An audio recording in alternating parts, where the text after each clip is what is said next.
नमस्कार, आप देख रहे हैं न्यूज 18। मैं हूं आपके साथ मेनका चौधरी और इस वक्त खबर आ रही है यूपी के प्रादेशिक कोऑपरेटिव फेडरेशन यानी कि पीसीएफ चुनाव में से जुड़ी हुई खबरें। पीसीएफ के सभापति बने हैं वाल्मीकि त्रिपाठी, रमाशंकर जायसवाल उपसभापति बने। दोनों ही निर्विरोध चुने गए हैं। मुलायम परिवार का 3 दशक पुराना दबदबा भी खत्म हो गया।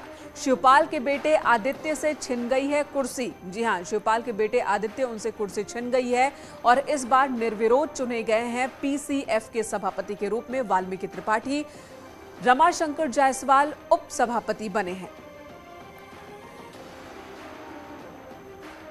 सभी सहकारी संस्थाओं पर अब बीजेपी का कब्जा है, जबकि बीते 3 दशकों से यहां पर मुलायम परिवार का दबदबा था। अब ये दबदबा खत्म हो चुका है। पीसीएफ चुनाव में बीजेपी नेताओं की जीत हुई है, बीजेपी की जीत हुई है। दोनों ही पद, सभापति और उपसभापति, दोनों ही पद बीजेपी के खाते में। पीसीएफ के दोनों पदों पर बीजेपी की जीत हासिल हुई है। सभापति इस वक्त बने हैं फेडरेशन के वाल्मीकि त्रिपाठी, जबकि उप सभापति के तौर पर रमाशंकर जायसवाल निर्विरोध निर्वाचित हुए हैं। तस्वीरें भी आपके सामने हैं। बीजेपी के लिए एक बड़ा दिन कह सकते हैं, जबकि मुलायम परिवार को एक बड़ा झटका। पीसीएफ पर भी अब बीजेपी का दबदबा, बीजेपी का कब्जा, और जो मुलायम परिवार का इस पर दबदबा था बीते 3 दशकों से, वो खत्म हुआ है। शिवपाल के बेटे आदित्य की कुर्सी छिन गई है। सर, शिवपाल यादव के बेटे आदित्य यादव सभापति आपसे पहले थे, लगातार 10 साल रहे। इससे पहले भी मुलायम परिवार का दबदबा रहा। अब आप बने हैं, क्या कुछ कहेंगे? सहकारिता के बारे में मैं थोड़ा सा बता दूं। सहकारिता का अगर सही माने में देखा जाए तो सहकारिता भारत की आत्मा है। हम जन्म से लेकर के मृत्यु तक बिना सहकारिता के नहीं जी सकते हैं। तो उसी आधार पर चाहे हमारा जो राजनीतिक दल है, संगठन भारतीय जनता पार्टी, राष्ट्रीय स्वयंसेवक संघ का एक भाग है, तो हमारा काम जो है सबको मिला करके, किसी जात का, किसी धर्म का, कहीं का हो, संघ ये कहता है कि हम राष्ट्र के बारे में चिंता करते हैं। जो राष्ट्र की बात करता है वो हमारा है। तो हम तो सबको मिलाकर चलते हैं। इसमें न कोई जाति है, न धर्म है, न भेद है, न क्षेत्र है, न कोई वर्ग है। हम सभी मिलकर के, पीछे कौन क्या क्या, मैं इसके बारे में नहीं जाऊंगा। हम यही चाहते हैं कि हमारा जो एक बोर्ड बना है, एक संचालक मंडल जो है, ये सभी अपने अपने क्षेत्र में, कोई संघ का प्रचारक रहा है, कोई संघ का विभाग संचालक रहा है, ऐसे लोग जो हैं यहाँ पड़े हुए हैं। हम सभी मिलकर के इस पीसीएफ को परम वैभव के शिखर तक ले जाएंगे।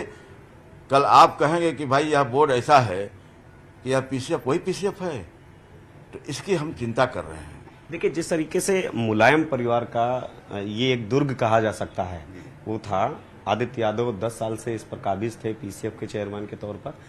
अब ये जिम्मेदारी आपको मिली है। क्या आपको आभास था कि आप सभापति बनेंगे? पहले से कोई पार्टी की तरफ से निर्देश था? ये कैसे हुआ? कोई आभास नहीं था, कोई इसके बारे में हम लोग नहीं जानते थे।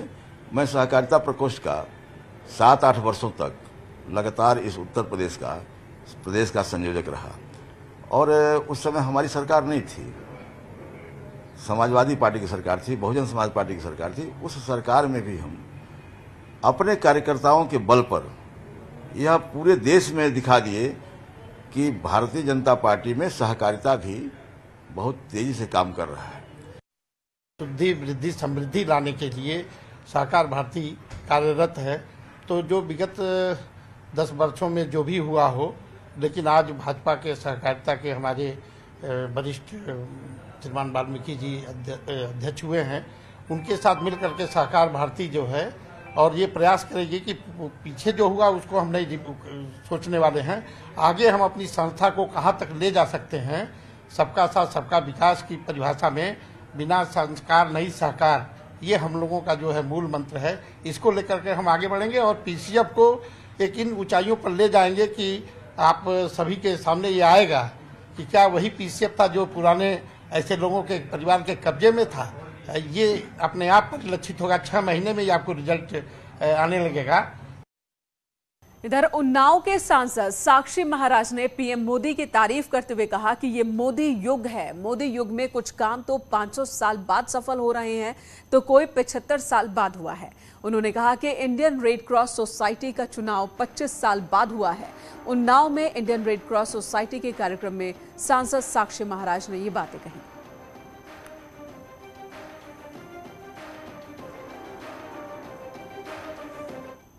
ये मोदी युग है और माननीय मोदी जी के युग में कुछ काम तो 500 साल बाद सफल हो रहे हैं, कोई 75 साल बाद हो रहा है। और ये जो यहाँ इंडियन रेड क्रॉस सोसाइटी जो है, इसका 25 साल के बाद विधिवत चुनाव हुआ है।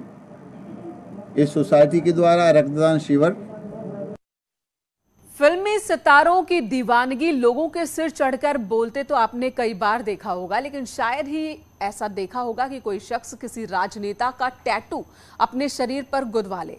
एटा में एक शख्स ने अपने शरीर पर सीएम योगी का टैटू बनवाया है। सीएम योगी को जन्मदिन का तोहफा देने के लिए उसने ऐसा किया। जब ये बात उनके मुस्लिम दोस्तों को पता चली तो उन्होंने काफी आलोचना की, लेकिन यामीन ने अपने दोस्तों की आलोचना को दरकिनार कर टैटू गुदवाया है। यामीन का कहना है कि सीएम योगी के कामकाज से वो प्रभावित है। उसने कहा कि ऐसा नहीं है कि सभी मुस्लिम योगी का विरोध करते हों। नहीं, ऐसा होता नहीं है कि हर मुस्लिम समाज में हर कोई विरोध करता हो योगी और जी का और मोदी जी का, ऐसा कुछ नहीं। लेकिन कुछ लोग हैं जो विरोध करते हैं, वो तो हर कास्ट में होते हैं, है ना, तो वो ऐसा कुछ नहीं। योगी आदित्यनाथ जी से कभी मिले हैं, मिलने चाहेंगे या क्या कहना चाहेंगे? नहीं, भविष्य में अभी तो योगी आदित्यनाथ जी से नहीं मिले हैं, लेकिन अगर मौका मिला तो भविष्य में श्री योगी आदित्यनाथ जी से मिलना भी चाहेंगे और टैटू भी दिखाना चाहेंगे। और अब खबर ललितपुर से, जहां एक बार फिर न्यूज़ 18 की खबर का असर हुआ। यहां पर मासूम बच्ची को शराब पिलाने के मामले में पुलिस ने केस दर्ज कर लिया है। आरोपी पिता को गिरफ्तार भी कर लिया है। 4 साल की मासूम बच्ची को पिता शराब पिला रहा था। ये वीडियो सोशल मीडिया पर वायरल हुआ। बच्ची को शराब पिलाने वाला ये शख्स जो आप वीडियो में जिसे देख रहे हैं वो बच्ची का पिता ही है। अब मां ने शिकायत दर्ज कराई।